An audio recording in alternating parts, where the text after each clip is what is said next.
Rekrutmen PT Telkom Indonesia akan segera dibuka dengan nama Great People Trainee Program 14 di tahun 2021 dan ini tentu akan menarik antusiasme para job seeker untuk melamar ke PT Telkom. Nah, bagaimana tips dan trik lolos rekrutmen PT Telkom dan serta bagaimana culture iklim kerja di PT Telkom. Nah, supaya kita bisa mendapatkan informasi yang lebih banyak dan lebih dalam, kali ini kita akan berdiskusi dengan Mbak Dini Nuzilia Rahmah dan Mbak Maria Dena yang merupakan lulusan program rekrutmen Telkom. Namun sebelum mulai jangan lupa untuk like, komen, dan juga subscribe serta share jika menurut kamu informasi ini bermanfaat. Diskusi kita pada hari ini akan kita bagi menjadi 2 segmen, di mana segmen pertama itu kita akan membahas mengenai seputar Telkom, bagaimana iklim di dalamnya, dan di segmen kedua kita akan membahas mengenai program rekrutmennya, dan utamanya bagaimana tips dan trik lolos di program rekrutmen ini. Halo Mbak Dini, Mbak Dena. Halo, Halo. Mas Rahim. Ya, terima kasih banyak Mbak Dena, Mbak Dini. Mbak, ya Mbak, saya baru sadar Dena Dini, jadi Agak bingung ya. Dan saya baru sadar nih Mbak. Jadi alhamdulillahirrahmanirrahim. Nih, terima kasih banyak Mbak Dena dan Mbak Dini sudah hadir di diskusi kita pada kali ini. Nah, mungkin sebelum mulai boleh perkenalan singkat dulu. Ini karena kalau boleh kemarin kita kan diskusi dengan Mbak Dini gitu kan. Jadi supaya lebih mendapatkan informasi yang lebih bagus, ya Mbak Dini menyarankan ada yang lebih muda katanya. Nah, salah satu adalah Mbak Dena. Mbak Dena ini adalah lulusan Great People Trainee Program tahun 2019 ya Mbak ya? Iya, Ya, dan Mbak Dini 2014. Jadi ketahuanlah selisihnya udah berapa. lama ya. Nah, baik. Kalau Mbak Dini, mungkin ke Mbak Dini dulu Mbak, boleh dijelaskan Mbak pekerjaan dan posisinya apa Mbak di Telkom Mbak? Ya, sebelumnya terima kasih banyak Rahim Mm. undangannya. Perkenalkan, nama saya Dini Nuzilia Rahmah. Sehari-hari saya karyawan PT Telkom di Telkom Regional 3 Jawa Barat. Dan untuk posisinya saya saat ini market plan dan analisis. Jadi pekerjaan sehari-hari itu related ke marketing. Oke. Lebih ke strategi marketing, terus tapi nggak langsung berhadapan dengan customer, lebih di backroom-nya lah untuk menganalisa performansi pasar, pergerakan kompetitor, seperti itu. Baik Mbak. Nah, kalau Mbak Dena? Iya, terima kasih juga Mas Rahim atas kesempatannya. Kalau misalnya aku sendiri di Direktorat Wholesale and International Service, jadi di kantor pusatnya, kemudian aku bagian Product and Service Strategy and Marketing, mirip juga dengan Mbak Dini, cuman aku juga ada Product Development untuk digital business juga, kemudian lebih ke go to market-nya, dan sama-sama kayak Mbak Dini kita nggak langsung ke customer, tapi kita lebih ke strategi marketing yang high level-nya. Oh, oke. Jadi misalkan kalau Mbak Dini tadi di regional Jawa Barat ya Mbak ya, dan Mbak Dena ini di pusat ya Mbak? Iya. Ya. Nah, kalau sekarang posisi di mana Mbak? Kalau Mbak Dini pasti di Bandung ya Mbak ya? Ya, aku di Bandung karena untuk kerjaan sih masih 50-50 ya, kadang WFH, kadang WFO, jika Kalau Mbak diperlukan. jika diperlukan. Nah, kalau Mbak Dena di mana sekarang Mbak? Kalau aku kebetulan di kampung halaman di Malang, karena kerjanya juga bisa remote gitu, jadi bisa by Vicon atau online aja gitu. Siap Mbak. Tapi kalau misalkan kalau nggak pandemi berarti di Jakarta berarti Mbak? Iya, di Jakarta. Kantor pusatnya aslinya di Jakarta. Oke, siap. Nah, jadi berarti di Telkom sendiri ya mungkin hampir semuanya kalau di Jakarta berarti masih menerapkan WFH Mbak ya? Iya, karena kan Jakarta kan masih tinggi kan kasus COVID-nya, jadi diutamakan kalau bisa WFH gitu. Cuman kita juga dapat kebebasan kayak namanya flexible working arrangement ya. Jadi kayak kemarin tuh di bulan-bulan Februari sampai bulan April aku sempat ke Bandung karena kan aku bosen WFH. Terus ketemu Mbak Dini juga di Bandung. Jadi karena aku sumpek lah kerja di Jakarta kan tahu sendiri kan macet gitu. Benar. Jadi aku ke Bandung. Jadi aku bisa sepedaan, bisa ngapain gitu. Tapi tetap masuk kantor karena boleh kantor di Bandung gitu. Iya sih, Mbak. Iya sih, udah lebih dari berapa udah mau 2 tahun ini kan, mau 2 tahun Hmm. pandemi ya, Iya, memang nggak bener. enak sih WFH. Mulai berasa nggak enak WFH. Nah, ini ke pertanyaan selanjutnya nih, mungkin, saya ke Mbak Dena dulu deh. Kenapa ini mungkin lebih personal ya, Mbak, ya, kenapa memilih bekerja di Telkom, Mbak? Jadi waktu itu tuh aku udah keterima di beberapa tempat gitu ya, Mhm, mulai dari kayak kan aku teknik industri, jadi, kayak produksi gitu di pabrik, terus ada retail, FMCG gitu. Cuman mhm, pertama kan aku kan customer Telkom, jadi aku lebih lebih percaya dengan brand Telkom, itu kalau mhm, dari sisi brand perusahaannya. Kemudian aku kan research juga kan perusahaan-perusahaan yang aku, kira-kira pilih yang mana, terus habis itu untuk dari talent manajemennya itu, aku lihat tuh bagus gitu. mhm, Jadi mereka juga punya karir yang jelas, terus mereka mmm, juga ngasih development-development yang karena aku kan nyarinya development juga kan, apalagi fresh mhm, graduate gitu. Jadi mereka juga nyediain banyak training yang kira-kira menurut aku cocok nih, apalagi kan sekarang kan udah transformasi digital. Aku kan mhm, masih buta nih istilahnya tentang, dunia digital lah gitu. Jadi menurut aku, Telkom itu tempat yang cocok untuk kalau kita mau belajar juga tentang, produk digital. Kemudian kalau kita mau cari skill-skill yang mhm, emang kita bakal diasah gitu. Jadi nggak hanya ngerjain kerjaan operasional di mana kita nggak mikir tapi hanya menjalankan, tapi di sini kita juga bisa mengasah kemampuan kita. siap, Mbak. Jadi artinya, sebelum masuk ke Telkom berarti Mbak Dena udah ya udah memahami lah bagaimana di Telkom ya, Mbak, ya? Iya. Mmm, siap, Mbak. Nah, mungkin kalau, yang Mbak Dena sampaikan tadi itu apakah sudah sesuai dengan realitanya begitu, Mbak? Dengan yang dialami sekarang? Menurut aku kebetulan, sesuai ya Mmm, dengan ekspektasi aku, karena aku juga sebenarnya nggak expect banyak sih. mhm, Jadi yang penting sih bisa personal development gitu. Terus mmm, juga ada beberapa ekspektasi yang sebenarnya sih nggak ke-fulfill, nggak apa-apa, kayak misalnya penempatan. mhm. Aku kan expect aku, penempatannya di kalau nggak Jakarta, Malang lah gitu. Jadi Oh, biar deket dengan teman-teman dan mhm, keluarga gitu kan. Dan kebetulan juga, ter-fulfill juga, tapi itu bukan ekspektasi yang mandatori ya, karena kan kalau misalnya udah daftar di Telkom tuh aku udah tahu konsekuensinya kalau bisa ditempatkan di mana saja dan dengan pekerjaan atau job function apa saja sesuai kebutuhan. Jadi meskipun kita udah milih nih, nanti mhm, ujung-ujungnya kita akan ditentukan oleh perusahaan, mmm, kita akan ditempatkan di mana gitu. Kalau emang aku expect-nya itu kerjanya juga yang nggak terlalu teknis dan berurusan dengan digital bisnis itu. Cuman mmm, aku hanya sekedar, ya udah ekspektasi aja gitu, nggak yang ngarep, karena kan udah tahu kalau misalnya belum tentu ter-fulfill dan kebetulan ke-fulfill. Cuman emang ada beberapa temen yang dari segi penempatan atau job function mereka nggak sesuai ekspektasi, tapi mereka udah tahu gitu konsekuensi, jadi udah heads up gitu. iya sih, Mbak. Karena memang di awal proses rekrutmen juga disampaikan bahwa penempatan seluruh Indonesia, Mbak, ya? Iya benar. Siap. Nah, kalau Mbak Dini, kenapa memilih bekerja di Telkom, Mbak? Ini mungkin menggali-gali lagi tahun 2014 gimana, Mbak? Udah lama ya, jadi Udah lama. saya sendiri kan udah di Telkom udah tahun depan udah 8 tahun ya, tahun ini Oh, 7 tahun. mhm, Mungkin agak berbeda dengan Dena ya, di mhm. tahun 2014 tuh, tahun itu digital tuh belum terlalu yang se-hype Oh, iya? sekarang gitu. Mhm, Dan Telkom sendiri saya rasa waktu itu belum terlalu bergerak ke transformasi digital. Di 2018 lah mulainya. mhm. Jadi saya itu dulu memilih kerja di Telkom tidak lain dan tidak bukan karena BUMN. Oke. Jadi karena saya pribadi, kalau dari ya mungkin, kita semua tahu ya orang tua kita kan ekspektasi anaknya bekerja di tempat Mhm, yang settle, stabil, iya, antara 2 mungkin ya, mhm. antara PNS atau BUMN. Saya sendiri sih nggak mengejar karir di PNS sih. Jadi Heeh, saya waktu itu sama seperti Dena, mhm, daftar di berbagai perusahaan, di BUMN juga, kayak memang ngejar yang plat merah gitulah mhm, katakanlah gitu, mhm. dan alhamdulillah nyantolnya di Telkom. Oh, gitu. Itu sih kayak lebih ke mengejar kestabilan Mhm. untuk kehidupan masa depan. Ah, siap. Nah, berarti apakah sudah merasa stabil begitu, Mbak, di Telkom sekarang, Mbak?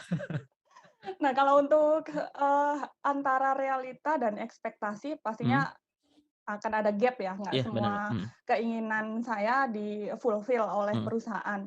Tapi so far sih saya satisfy, kayak, ya alhamdulillah bersyukur gitu di perusahaan ini karena, dulu kan memang ekspektasinya stabil dan alhamdulillah setelah ya mungkin para karyawan yang between 5 sampai 10 tahun udah merasa stabil ya, Mhm, antara financially-nya udah mulai kerasa gitulah. mhm, Dan untuk ke depannya juga kalau dilihat mungkin outlook-nya gitu, mhm, ya 10 atau 20 tahun lagi saya rasa masih bisa stabil gitu kalau mmm, perusahaan masih bergerak ke arah yang tepat di transformasi digital. Tapi kalau, selain itu saya sukanya di Telkom tuh selain kehidupan dunia ya, pekerjaan, mhm, sangat diperhatikan tuh rohani gitu. mmm, Selain muslim, terus ada non-muslim juga banyak banget kegiatan-kegiatan mhm. agama yang memang dikedepankan dan di Telkom Regional Jawa Barat sendiri yang saya sekarang bekerja itu, tiap hari jam 12 tuh ada kajian akhlak namanya. Mmm, Kan BUMN akhlak ya. oh iya Jadi benar Mbak, kajian akhlak tuh mhm, kayak memang akan menghadirkan ustad-ustad mmm. karena sekarang pandemi ya, jadi lewat Zoom Oh gitu. lewat Zoom online ya Mbak ya? Mhm, Ba'da duhur sampai jam 1 itu setiap hari itu selalu ada. mmm, Dan saya bersyukur banget jadi kayak nggak kering gitu kan istilahnya. Kan orang kerja kan ya mungkin, iya, kalau memang kita nggak mengejar personal development akan jadi kayak robot. mmm, Kerjaan operasional terus terus itu dan akan jadi expert lama-lama merem ngerjain gitu mhm, kan jadi ngerasa hampa kan iya, lama-lama. Dan itu diseimbangkan sih sama Telkom ada, mhm, kayak gitu, kayak kegiatan-kegiatan keagamaan. Selain itu juga saya juga merasa work life balance ya. Jadi mmm, nggak ini juga disclaimer sih, ini di tempat saya, mungkin ada beberapa yang masih mengejar ke arah sana untuk nggak pernah maksudnya kayak nggak akan ada kan work life yang ideal benar-benar mmm, balance, iya di bener Mbak, mana mhm, kita aja kan. Dan saya bersyukur sekali kalau di sini tuh kondisi di unit saya itu semuanya family man. Jadi oh kalau sudah habis maghrib itu ya nggak kerja dan memang oh, weekend untuk keluarga itu dinomorsatukan, itu sih yang saya bersyukur. iya iya, Ekspektasi saya tercapainya di work life balance. mhm. Tapi kayaknya kalau, berarti kalau di kantor Mbak ini komposisi gimana Mbak? Komposisi ini dari segi milenial, kolonial, selenialnya gimana Mbak? Nah, kalau di kantor saya sendiri, saya kan dulu di Jakarta pernah di pusat, Iya? Heeh, kemudian kembali ke regional. mhm, Saya ngerasanya di pusat tuh lebih banyak milenialnya. mhm, Sementara yang di ujung tanduk, bukan oh ujung tanduk ya, ujung yang ke customer tuh lebih banyak kolonial. oh oke, Jadi mungkin generasi-generasi lama yang mhm, mungkin mindset-nya juga masih beradaptasi dengan mhm, milenial, itu menjadi tantangan tersendiri untuk yang muda ini mmm, kerja di regional gitu. Banyak mmm, banget sih yang udah mau pensiun, iya, terus bapak-bapak, bahkan kakek nenek, mungkin karena itu ya, jadi mereka merasanya weekend ya sudah sama keluarga iya aja. benar sih Itu Mbak, nilai mhm. positifnya sih. Nah kalau, Mbak Dena gimana Mbak? Kalau secara Kalau komposisi di pekerjaan sekarang? kalau komposisi, kebanyakan sebenarnya merata sih Mhm, milenial, kemudian mulai dari yang berumur 30 sampai 40, terus 40 mhm, sampai 50 itu cukup rata. Milenialnya juga cukup banyak. Jadi, mhm, tapi masih terhitung work life balance, kecuali mhm, kalau memang ada yang benar-benar urgent atau emang yang deadline-nya udah mepet atau kerjaan yang tiba-tiba, banyak dan harus kayak gitu, emang sekali, 2 kali dalam sebulan itu kira-kira ada. Cuman kita juga dapet kayak setidaknya kan kalau di Telkom nggak ada allowance lembur, tapi kalau mhm, dari unit itu suka dikasih allowance gitu dalam bentuk nggak harus fresh money gitu, tapi mhm, ada bentuk-bentuk allowance untuk mengapresiasi kita yang udah mmm, kerja overtime gitu. Itu kalau oh, di unit mhm, saya, mhm, gitu. Karena kan beda-beda juga ya, beda-beda, kembali lagi bener, karena Telkom kan gede dan mhm, manajemennya beda-beda di tiap unit. mhm, Kemudian juga banyak kegiatan-kegiatan seru, kayak misalnya ini di unit saya ada kompetisi olahraga namanya Ayo Bergerak. Jadi kita olahraga masing-masing, kemudian di-tracking secara mhm, virtual gitu. mmm, Terus ada juga kayak kegiatan charity juga, terus ada webinar-webinar, misalnya dulu pernah ada webinar 5G, terus tentang olahraga yang sehat kayak gimana di masa pandemi, terus, kegiatan Gen Y-nya juga banyak. Terus kalau dulu waktu masih ngantor sebelum Covid tuh ada, aku itu ikut panahan itu. Jadi mmm, ada mhm, banyak kegiatan seru-seru, terus juga banyak kayak dalam tanda kutip kalau kita di sekolah kan ekskul gitu kan. Iya, ekskul, Itu heeh. ada juga kayak dance juga ada. Aku Mmm, pernah diajak cuman aku nggak bisa jadi. Tapi banyak juga yang ikut gitu. iya, Ada komunitas-komunitas juga kayak komunitas hiking, terus komunitas, basket, mhm. olahraga-olahraga lain gitu, futsal dan lain-lain. Jadi, ya di Telkom nggak hanya sekedar bekerja aja begitu ya, Mbak, ya, tapi juga, apa ya, diberikan, sesuatu yang bisa menyenangkan ya untuk menyalurkan hobi lah begitu ya, Mbak, ya? Jadi Iya tidak hanya benar. sekedar bekerja aja begitu ya? Jadi ini berarti Telkom salah satu perusahaan yang mungkin nggak hanya maksudnya tidak hanya dalam tanda kutip "plat merah" saja, tapi juga ada beberapa hal di dalamnya mungkin menarik untuk kita bisa masuki di dalamnya gitu ya?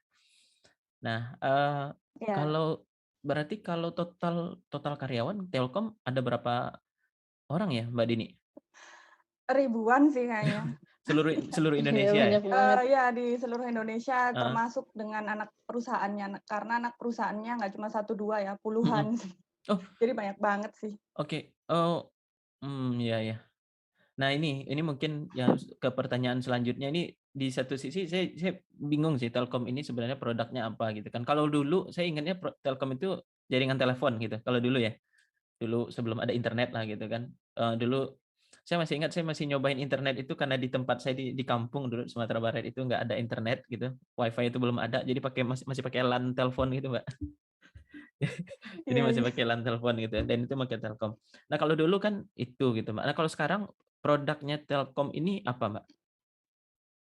Mungkin ke Mbak Dena dulu. Kalau Telkom sih sekarang ini ya dibagi jadi Mhm 3 bisnis domain. mhm, Jadi digital platform, digital connectivity, dan digital service. Kalau mmm, digital platform itu contohnya kayak, eee, cyber security, big data, kemudian internet mmm, connectivity seperti, FTTX, fiber to the antara to the home atau to the mana gitu. Jadi mhm, kayak fiber optik, kemudian kayak IP transit dan lain-lain. Pokoknya konektivitas digital gitu. Terus ada mhm, digital service. Jadi yang, misalnya nih, OTT TV, jadi kayak konten-konten TV, konten video, terus mmm, games, Gameku, dan lain-lain gitu. mmm. Eee, aduh saya yang bingung. Berarti tadi, digital platform sama digital connectivity sama satu lagi apa tadi, Mbak? Digital service. Oh, digital service ya, berarti 3 itu merupakan produk dari Telkom ya, Mbak, ya. Nah, kalau misalkan, eee, apa ya, ya dulu misalkan, Telkom kan jaringan jaringan telepon itu kan dulu asetnya gitu ya, Mbak, ya. Tapi kalau sekarang gimana transformasinya itu, Mbak Dini? Eee, kalau Soalnya Mbak Dini sekarang pasti yang ngerasain kan, Mbak, transformasinya. kan karena udah more than 5 years ya. Iya, Bergeraknya ke heeh, digital. Kalau sekarang setahu saya kayak memang jaringan telepon, network itu mhm, kan aset-aset Telkom tuh masih digunakan dan mhm, untuk yang fiber optik itu juga disewakan ke operator lain juga. Jadi mmm, masih masih dipakai sih. Dan setahu saya kalau untuk telepon rumah kan sekarang udah jarang banget dan orang-orang udah mhm, pada cabut karena beralih ke internet tadi. iya bener, Mbak, Dengan produk unggulan Telkom IndiHome ya. mhm, Jadi memang nomor-nomor itu, setahu saya sih tetap ada dan tetap di-maintain, tapi mhm, mungkin nggak yang high maintenance ya, jadi mungkin disimpan aja untuk aset. Begitu mmm, pula dengan kantor-kantor sih, kantor-kantor kan sekarang dulu kan banyak banget ya, kantor kayak Indomaret gitu, kayak oh, ini jadi iya, sebut merek ya. Jadi kayak heeh, yang benar-benar kecil banget tuh ada dan sekarang karena bergeraknya memang ke arah digital, oh, iya iya, heeh, roadmap-nya ke depan itu mungkin kantor-kantor itu akan menjadi data center beberapa. mmm, Dan mhm, karena sekarang memang sedang digencarkan juga produk unggulan kita selain internet adalah ke DC, ke cloud DC gitu, data mmm, mhm. center. Oh, oke oke, Mbak. Jadi memang full bergerak di bidang digital, Telkom sekarang ya, Mbak, ya? Kalau dulu Ya, berarti ya lebih daripada telekomunikasi gitu ya, Mbak, ya? Mungkin seperti yang Mbak Dini sampaikan tadi, perubahan nama dari telekomunikasi ke Telkom gitu ya, Mbak? ya, Mmm, berubah ke berubah, Telkom, bukan mmm, telekomunikasi saja iya mungkin, bukan, benar sih kata Rahim. siap. Nah nah ini terkait dengan, tadi, kalau mengenai iklim kerja gimana, Mbak? Tadi Mbak Dini dan Mbak Dina juga sudah menyampaikan ya secara hobi itu difasilitasi lah begitu, tidak hanya sekedar bekerja.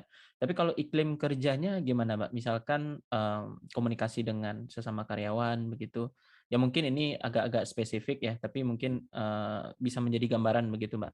Gimana, Mbak? Mungkin ke Mbak Dena dulu, Mbak.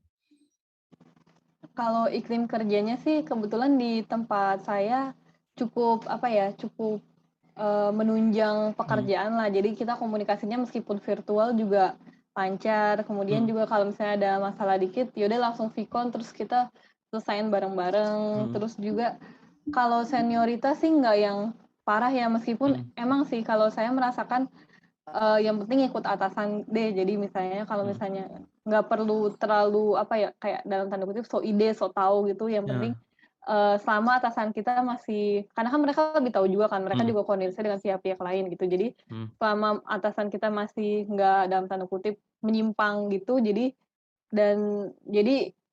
kita lebih ke ikut atasan. Soalnya kalau dulu aku sempat kerja 1,5 bulan, tapi ini kayak off the record karena cuma 1,5 bulan gitu. Jadi kalau dulu itu dilepas gitu sama atasan, jadi kita harus inovasi sendiri, ide-ide sendiri gitu. Tapi kalau misalnya di sini tuh kebanyakan top down, meskipun ada beberapa yang atasan minta kayak masukan kita atau kita dibebaskan gitu, tapi mostly top down iklimnya. Terus kalau komunikasinya juga nggak kalau misalnya ini aku dengar teman-teman curhat di kantor lain ya, kayak lingkungan kantornya kayak film The Devil Wears Prada gitu kan. Terus aku nggak pernah nonton sih, tapi itu kayak yang toxic gitu mungkin ya. Itu cuman kalau di aku sih enggak ya, kita lebih ke kekeluargaan gitu sih. Jadi nggak ada yang menjatuhkan satu sama lain. Ya kalau boleh jujur mungkin ada yang ngomongin dikit gitu, cuman itu kan biasa ya. Maksudnya Iya, kayak benar. yang gosip lucu-lucu gitu loh, kayak misalnya ini tapi itu bukan di luar profesional gitu. Jadi itu masih dalam batas wajar sih gitu. Baik, Mbak. Jadi ya mungkin saya nggak tahu ya, kalau tapi kayaknya hampir di semua BUMN, toxic culture itu bagi saya, maksudnya beberapa saya tanya di tempat saya sendiri nggak terlalu kuat sih gitu. Malah di yang ya gitulah gitu. Tapi kalau boleh Nanti saya jujur sebut. sebenarnya Iya. ada di unit lain Oh gitu. ya, Jadi ada yang nggak betah gitu juga ada. Tapi menurut aku ya, itu tuh balik lagi ke personality-nya ya. dan itu aku nemunya jarang sih kalau di Telkom ya. Atau mungkin dengernya jarang ya, cuman yang aku denger sih jarang. Siap. Nah, kalau Mbak Dini gimana nih, Mbak? Ya, jadi dengan saya di Telkom tuh udah pindah unit 3 kali ya. Jadi udah dari dulu di Telkom Internasional, Telin, kemudian ke pusat dan sekarang di regional. Itu ada perbedaan sih masing-masing dengan Iya. iklimnya dan mungkin ke cara berkomunikasinya juga. Jadi di awal saya masuk di Telkom tuh kerasa banget iklim yang kompetitif, kayak orang-orang berkompetisi to be the best gitu, kayak Oh, iya. ya tapi dengan cara yang positif ya, nggak yang menusuk dari belakang atau Iya. menjatuhkan dan itu menurut saya memang seru sih. Jadi kayak kita berusaha masing-masing dan itu waktu di anak perusahaan seperti itu, lebih kerasa lari untuk deliver produk dan macam-macam lah. Setelah kembali ke induknya, ke pusat, lebih lebih kekeluargaannya itu kerasa gitu. Jadi kita dirangkul sih, benar kata Dena. Jadi sekarang ini mulai tahun 2000, setahu saya mulai 2019, teman-teman yang fresh grade baru masuk Telkom nggak akan dilepas. Ada namanya Buddy Program. BUDDY, Buddy. Ini teman saya udah 2 kali jadi Buddy karena Oh, udah gitu. senior ya. Jadi kayak ini tahun kedua saya menjadi Buddy untuk membimbing teman-teman fresh grade yang baru masuk Telkom. Kan kayak kita ibarat ke dunia kerja kan kayak welcome to the forest, to the jungle gitu ya. Nggak tahu mau ngapain, terus ini siapa, itu siapa. Jadi itu memang menurut saya bagus banget program Buddy ini. Saya pun juga kayak ngerasa, oh ya nih bagus. Nggak kayak saya dulu yang awal tuh nggak ada mentor yang di-assign gitu. Jadi ya udah ada atasan, kan kalau ke atasan langsung kan sungkan ya biasanya tanya-tanya. Kalau ada yang badinya itu biasanya saya kayak ngerasain, maksudnya kayak saya ngerasa dulu nggak enak, akhirnya sekarang feel free to ask aja ke saya.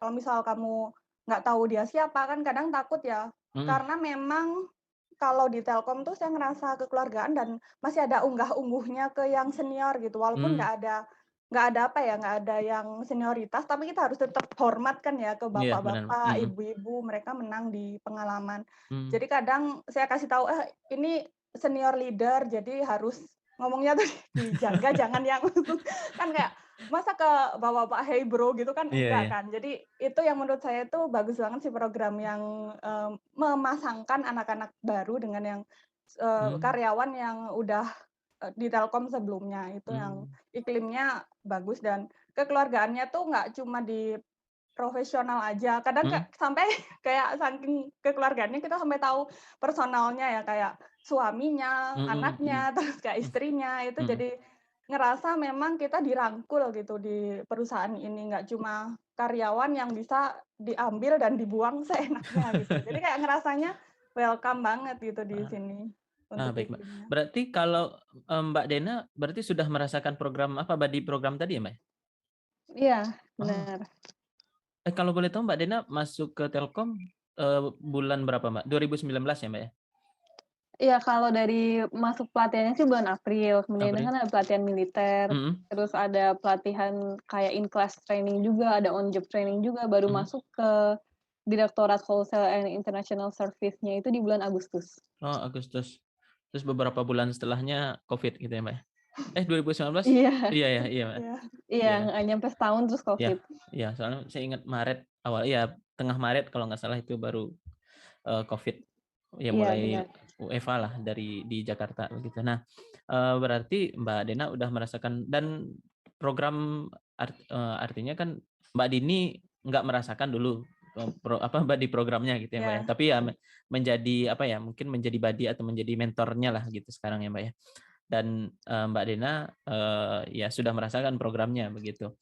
Nah, artinya dari segi apa ya?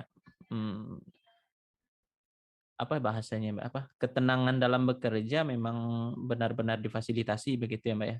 Supaya teman-teman yang fresh graduate juga tidak, ya kadang saya nggak, ya benar sih kata Mbak Dini, ketika awal bekerja di kantor itu kadang kan agak sungkan, nggak enakan gitu kan. Terus kadang bahasa-bahasa yang digunakan itu istilah-istilah yang nggak kita ketahui sebelumnya gitu kan. Nah, jadi agak-agak ya kayak ya bagus banget sih program itu sih, Mbak. Nah, kalau terkait dengan jenjang karir, nah gimana, Mbak? Tentu kalau kita mau bekerja, tentu kan salah satu, ya nggak tahu sih, mungkin kayaknya saya ngelihat orang-orang di zaman sekarang itu ke jenjang karir nggak terlalu ini sih kayaknya gitu. Soalnya kalau saya ngelihat yang milenial sekarang itu lebih suka bekerja yang penting tenang gitu, terus masih bisa senang-senang gitu. Ya itu aja gitu sih. Saya merasa kalau saya pribadi lebih pilih kayak gitu sih. Gitu. Nah, kalau untuk jenjang karir gimana Mbak Dini dan Mbak Dena? Kalau dari Mbak Dini gimana, Mbak? Kalau saya rasa kalau di Telkom sendiri di awal waktu on job training dari HR tuh udah ngejelasin gitu jenjang karir seperti ini dan gimana cara how to achieve-nya itu juga dijelaskan. Kalau mau promosi apa aja yang harus dilakukan gini dan itu menurut saya cukup jelas sih kayak dari kan kita itu ada 7 level gitu. 7 itu sampai ke yang orang lapangan banget lah di level yang ke itu. Dan cenderung memang sedikit ya jika kalau dibandingkan dengan ada teman saya tuh di BUMN juga, tapi dia ada yang kayak levelnya misal ada banyak tapi ada 3A, 3B, 3C jadi kayak PNS gitu kayak mungkin PNS ya gitu, ada. Mbak. Kalau di Telkom nggak ada sih. Ya udah 1 sampai 7 udah nggak ada A, Gitu. B, C-nya ya. Dan itu menurut saya untuk kalau dari sisi job function, dari sisi kalau di kuliahan misal kalau mau lulus belajar, itu sudah cukup jelas sih untuk belajar untuk professional development-nya, gimana skill-skill apa yang harus dicapai itu sudah sangat dijelaskan sekali ke HR. Mungkin untuk tantangannya selain itu kan pasti ada faktor lain ya untuk promosi ini selain dengan hard skill. Hard skill tentu kita bisa belajar sendiri, bisa pokoknya pengembangan diri dan belajar yang teknis-teknis tuh bisalah. Tapi kalau untuk soft skill-nya ini yang menurut saya harus diasah banget sih. Kayak how to kayak interpersonal, terus kayak hubungan dengan atasan, dengan peer kita, teman kerja itu juga akan dinilai. Apakah orang ini masuk nggak untuk promosi, misal untuk posisi manajerial kan nggak semua orang bisa menjadi leader. Kayak kayak kemampuan leadership orang kan berbeda dan itu juga dinilai dan harus kita asah. Selain itu networking, menurut saya di Telkom ini networking sangat-sangat kuat pengaruhnya untuk ya karena Telkom promosi. kan Mbak kan digital connectivity dan yang Digital lain. connectivity and networking. Ya jadi itu kayak di situ tuh jenjang karirnya memang sudah dijelaskan, tapi kita masing-masing lah untuk mengejar mau nggak untuk promosi. Tapi untuk promosi menurut saya sangat dibuka lebar kesempatannya. Semua orang bisa kok. Jadi ada assessment-nya sih untuk mau naik level tuh ada assessment dulu, habis itu nanti akan ada namanya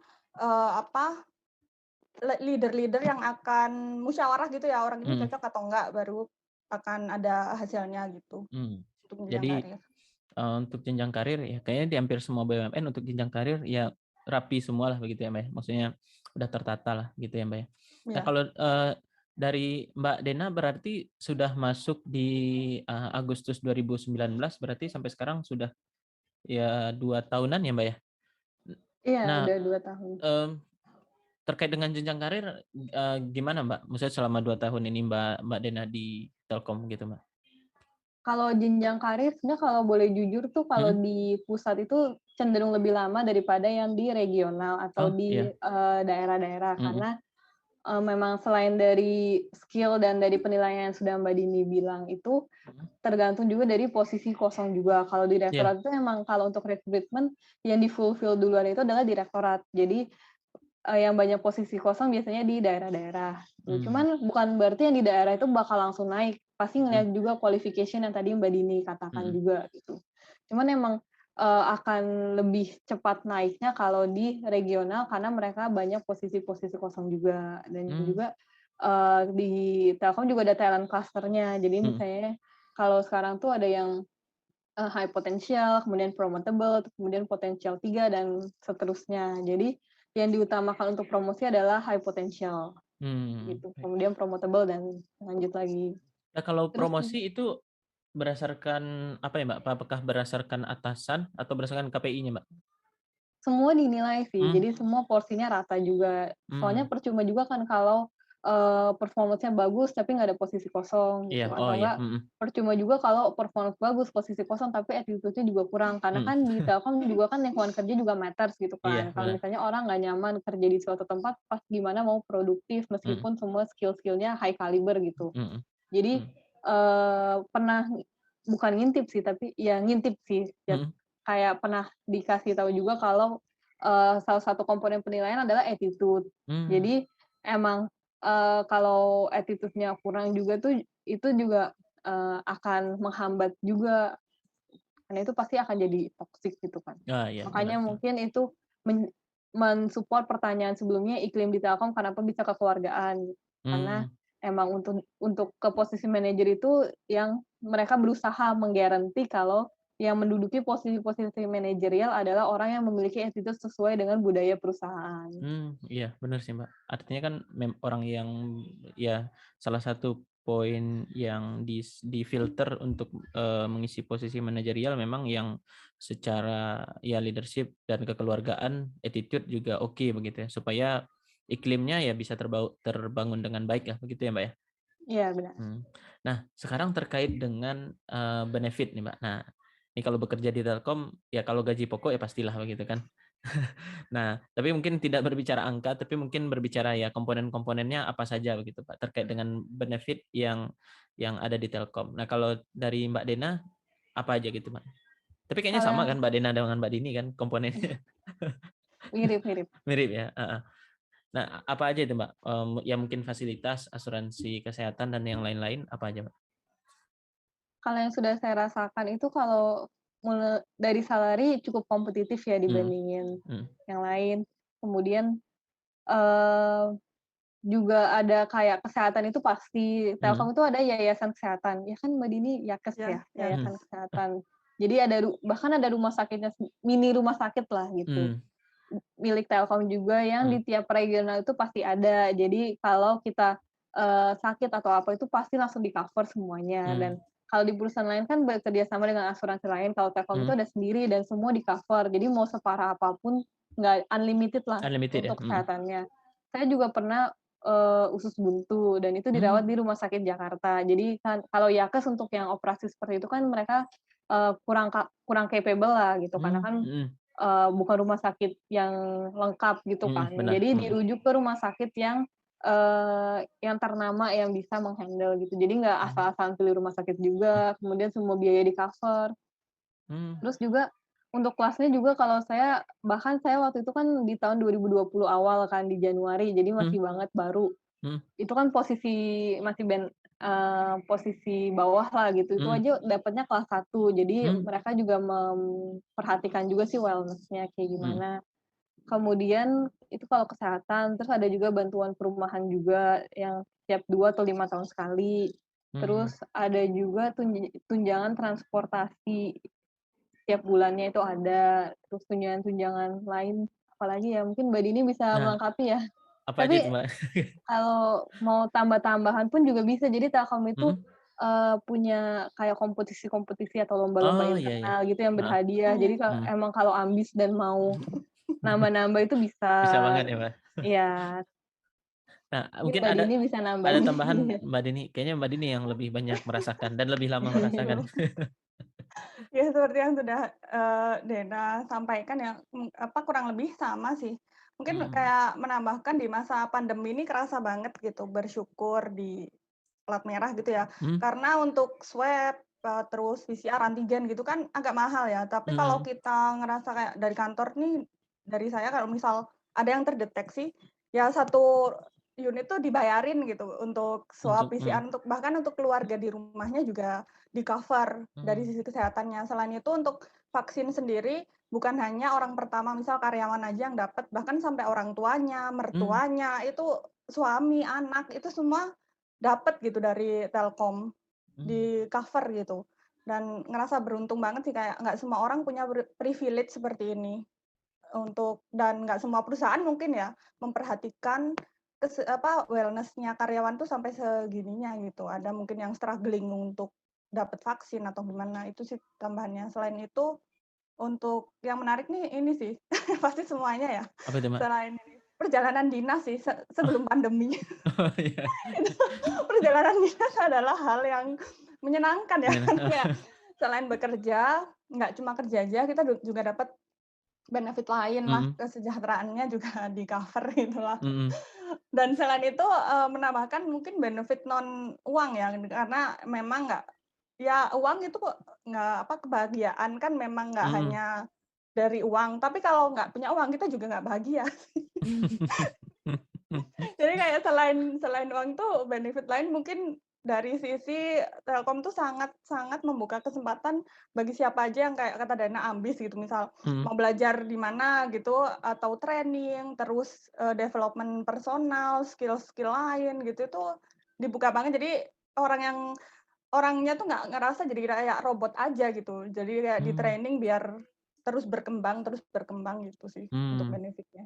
Untuk benefitnya, Mbak. Iya, Mbak, ya di pandemi ini ya banyak sekali yang dirasakan gitu, Mbak, manfaatnya begitu, Mbak. Nah, oke, baik, Mbak. Nah, sekarang kita ke segmen 2 nih, Mbak, terkait dengan proses rekrutmen di Telkom gitu. Nah, mungkin ini saya mau membandingkan juga nih, maksudnya, Mbak Dini di tahun 2014 dengan Mbak Dena di 2019. Mungkin ke Mbak Dena dulu, apa aja tahapan proses rekrutmen di Great People Trainee Program, Telkom gitu, Mbak?